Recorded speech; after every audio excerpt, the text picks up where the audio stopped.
Aussi vrai que Dieu est fidèle, la parole que nous vous avons adressée n'a pas été oui et non, car le Fils de Dieu, Jésus-Christ, qui a été prêché par nous, au milieu de vous, par moi, par Sylvain et par Timothée, n'a pas été oui et non, mais en lui, il n'y a que oui, car, pour ce qui concerne toutes les promesses de Dieu, c'est en lui qu'est le oui. C'est pourquoi encore l'amen par lui est prononcé par nous à la gloire de Dieu, et celui qui nous a fermis avec vous en Christ, et qui nous a oints, c'est Dieu, lequel nous a aussi marqués d'un sceau et a mis dans nos cœurs les arts de l'esprit.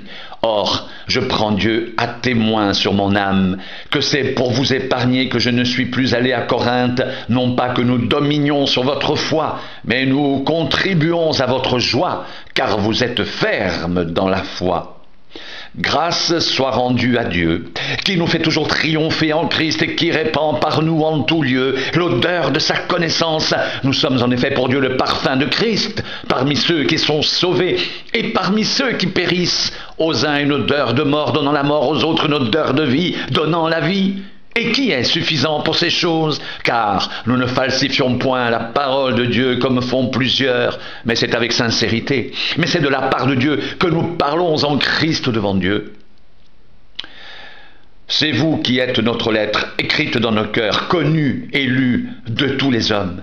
Vous êtes manifestement une lettre de Christ écrite par notre ministère, non avec de l'encre, mais avec l'Esprit du Dieu vivant, non sur des tables de pierre, mais sur des tables de chair, sur les cœurs. Cette assurance-là, nous l'avons par Christ auprès de Dieu. Ce n'est pas à dire que nous soyons par nous-mêmes capables de concevoir quelque chose comme venant de nous-mêmes. Notre capacité, au contraire, vient de Dieu.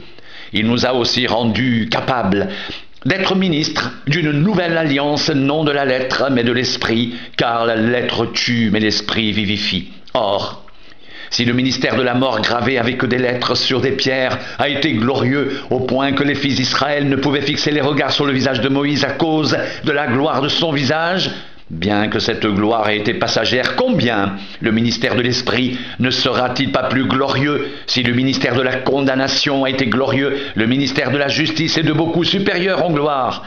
Et sous ce rapport, ce qui a été glorieux ne l'a point été à cause de cette gloire qui lui est supérieure en effet.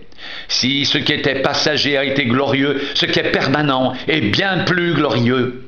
Ayant cette espérance, nous usons d'une grande liberté, et nous ne faisons pas comme Moïse, qui mettait un voile sur son visage pour que les fils d'Israël ne fixent pas les regards sur la fin de ce qui était passager, mais ils sont devenus durs dans l'entendement, car jusqu'à ce jour, le même voile demeure quand ils font la lecture de l'Ancien Testament.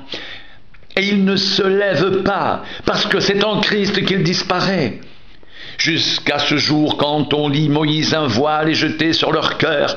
Mais lorsque les cœurs se convertissent au Seigneur, le voile est ôté. Or, le Seigneur, c'est l'Esprit. Et là où est l'Esprit du Seigneur, là est la liberté. Nous tous, dont le visage découvert reflète la gloire du Seigneur, nous sommes transformés en la même image, de gloire en gloire, par l'Esprit du Seigneur. C'est pourquoi, ayant ce ministère, selon la miséricorde qui nous a été faite, nous ne perdons pas courage. Nous rejetons les choses honteuses qui se font en secret. Nous n'avons point une conduite astucieuse et nous n'altérons point la parole de Dieu, mais en publiant la vérité, nous nous recommandons à toute conscience d'homme devant Dieu. Si notre évangile est encore voilé, il est voilé pour ceux qui périssent, pour les incrédules, dont le Dieu de ce siècle a aveuglé l'intelligence afin qu'ils ne voient pas briller la splendeur de l'évangile de la gloire de Christ, qui est l'image de Dieu. Nous ne nous prêchons pas nous-mêmes, c'est Jésus-Christ le Seigneur que nous prêchons, et nous nous disons vos serviteurs à cause de Jésus, car Dieu qui a dit « La lumière brillera du sein des ténèbres » a fait briller la lumière dans nos cœurs pour faire resplendir la connaissance de la gloire de Dieu sur la face de Christ. Nous portons ce trésor dans des vases de terre, afin que cette grande puissance soit attribuée à Dieu et non pas à nous. Nous sommes pressés de toute manière, mais non réduits à l'extrémité. Dans la détresse, mais non dans le désespoir. Persécutés, mais non abandonnés. Abattus, mais non perdus. Portant toujours avec nous dans notre corps la mort de Jésus, afin que la vie de Jésus soit aussi manifestée dans notre corps.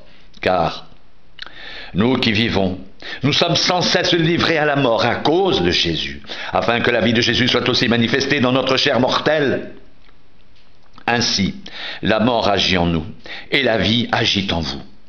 Et comme nous avons le même esprit de foi, qu'est exprimé dans cette parole de l'Écriture. J'ai cru, c'est pourquoi j'ai parlé. Nous aussi nous croyons, et c'est pour cela que nous parlons, sachant que celui qui a ressuscité le Seigneur Jésus nous ressuscitera aussi avec Jésus, et il nous fera paraître avec vous en sa présence, car tout cela arrive à cause de vous, afin que la grâce en se multipliant fasse abonder à la gloire de Dieu les actions de grâce d'un plus grand nombre. C'est pourquoi nous ne perdons pas courage, et même si notre homme extérieur se détruit, notre homme intérieur se renouvelle de jour en jour, car nos légères afflictions du moment présent produisent pour nous, au-delà de toute mesure, un poids éternel de gloire, parce que nous regardons non point aux choses visibles, mais à celles qui sont invisibles, car les choses visibles sont passagères, et les invisibles sont éternelles. Nous savons en effet que si cette tente où nous habitons sur la terre est détruite, nous avons dans le ciel un édifice qui est l'ouvrage de Dieu, une demeure éternelle qui n'a pas été faite de main d'homme. Aussi gémissons-nous dans cette tente, désirant revêtir notre domicile céleste, si du moins nous sommes trouvés vêtus et non pas nus, car tandis que nous sommes dans cette tente, nous gémissons accablés, parce que nous voulons non pas nous dépouiller, mais nous revêtir afin que ce qui est mortel soit englouti par la vie. Et celui qui nous a formés pour cela, c'est Dieu, qui nous a donné les arts de l'esprit. Nous sommes donc toujours pleins de confiance, et nous savons qu'en demeurant dans ce corps, nous demeurons loin du Seigneur, car nous marchons par la foi et non par la vue. Nous sommes pleins de confiance, et nous aimons mieux quitter ce corps et demeurer auprès du Seigneur. C'est pour cela aussi que nous nous efforçons de lui être agréables, soit que nous demeurions dans ce corps, soit que nous le quittions, car il nous faut tous comparaître devant le tribunal de Christ afin que chacun reçoive selon le bien ou le mal qu'il aura fait étant dans son corps. Connaissant donc la crainte du Seigneur, nous cherchons à convaincre les hommes. Dieu nous connaît, j'espère que dans vos consciences vous nous connaissez aussi. Nous ne nous recommandons pas de nouveau nous-mêmes auprès de vous, mais nous vous donnons l'occasion de vous glorifier à notre sujet, afin que vous puissiez répondre à ceux qui tirent gloire de ce qui est dans les apparences et non dans le cœur. En effet, si je suis hors de sens, c'est pour Dieu, si je suis de bon sens, c'est pour vous, car l'amour de Christ nous presse, parce que nous estimons que si un seul est mort pour tous, tous donc sont morts, et qu'il est mort pour tous, afin que ceux qui vivent ne vivent plus pour eux-mêmes, mais pour celui qui est mort et ressuscité pour eux. Ainsi, dès maintenant, nous ne connaissons personne selon la chair. Et si nous avons connu Christ selon la chair, maintenant, nous ne le connaissons plus de cette manière. Si quelqu'un est en Christ, il est une nouvelle création. Les choses anciennes sont passées. Voici, toutes choses sont devenues nouvelles, et tout cela vient de Dieu, qui nous a réconciliés avec lui par Christ et qui nous a donné le ministère de la réconciliation, car Dieu était en Christ, réconciliant le monde avec lui-même en imputant point aux hommes leurs offenses, et il a mis en nous la parole de la réconciliation. Nous faisons donc les fonctions d'ambassadeurs pour Christ, comme si Dieu exhortait par nous. Nous vous en supplions, au nom de Christ, soyez réconciliés avec Dieu. Celui qui n'a point connu le péché, il a fait devenir péché pour nous, afin que nous devenions en lui justice de Dieu. Puisque nous travaillons avec Dieu, nous vous exhortons à ne pas recevoir la grâce de Dieu en vain.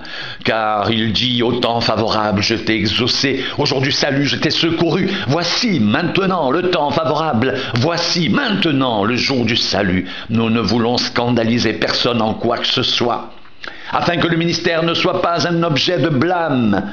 Mais nous nous rendons recommandables à tous égards comme serviteurs de Dieu par beaucoup de patience dans les tribulations, dans les calamités, dans les détresses, sous les coups, dans les prisons, dans les séditions, dans les travaux, dans les veilles, dans les jeûnes, par la pureté, par la connaissance, par la longanimité, par la bonté, par l'Esprit Saint, par un amour sincère, par la parole de vérité, par la parole de Dieu, par les armes offensives et défensives de la justice au milieu de la gloire et de l'ignominie, au milieu de la mauvaise et de la bonne réputation, étant regardé comme imposteur, quoique véridique, comme inconnu, quoique bien connu, comme mourant. Et voici, nous vivons comme châtiés, quoique non mis à mort, comme attristés, et nous sommes toujours joyeux, comme pauvres, et nous en enrichissons plusieurs, comme n'ayant rien, et nous possédons toutes choses. Notre bouche s'est ouverte pour vous, Corinthiens, notre cœur s'est élargi, vous n'y êtes point à l'étroit, mais c'est votre cœur qui s'est rétréci pour nous. Rendez-nous l'appareil, je vous parle comme à mes enfants, élargissez élargissez aussi votre cœur.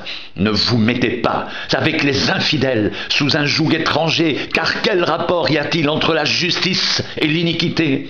Ou qu'y a-t-il de commun entre la lumière et les ténèbres? Quel accord y a-t-il entre Christ et Bélial? Ou quelle part a le fidèle avec l'infidèle? Quel rapport y a-t-il entre le temple de Dieu et les idoles? Car nous sommes le temple du Dieu vivant. Comme Dieu l'a dit, j'habiterai, je marcherai au milieu d'eux. Je serai leur Dieu et ils seront mon peuple. C'est pourquoi sortez du milieu d'eux et séparez-vous, dit le Seigneur. Ne touchez pas à ce qui est impur et je vous accueillerai. Je serai pour vous un père et vous serez pour moi des fils et des filles, dit le Seigneur Tout-Puissant.